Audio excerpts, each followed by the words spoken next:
嗨，大家好，您肯定有这样的经验，买到一块便宜的牛肉，煮了又干又柴，烤了又筋又硬，炒了又腥又腻。我今天就用一块牛上肩肉来分享一下，怎样做出多汁软嫩的牛肉。这是一块牛的上肩肉，由于血水太重，我事先泡了一下，先要把表面的水分擦干净。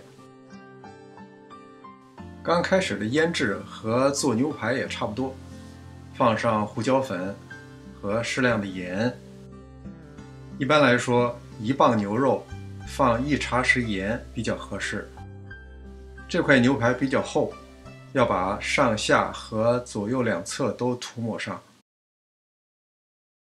我还加了半汤匙烟熏辣椒粉，这种辣椒粉只是微辣，既增加了味道，又渲染了颜色。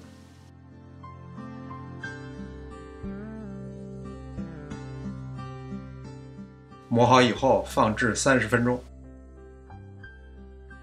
30分钟以后，再撒上一层薄薄的普通面粉，这样一会儿煎的时候有利于上色，味道也更香，也可以使汤更浓。1汤匙玉米油，锅最好用这种比较厚的搪瓷铸铁锅，受热会比较均匀。煎牛排的时候不要轻易翻动，大约2分钟。当你横向很容易推动的时候，就可以翻面了。你看煎出来的颜色特别漂亮，这是一个褐化的过程，这时候你就能够闻到满满的香气了。等两边都煎出这种漂亮的颜色，就算达标了。下入蒜片和洋葱，简单煸炒一下，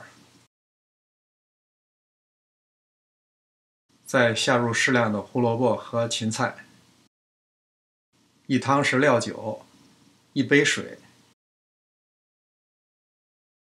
再放1片香叶，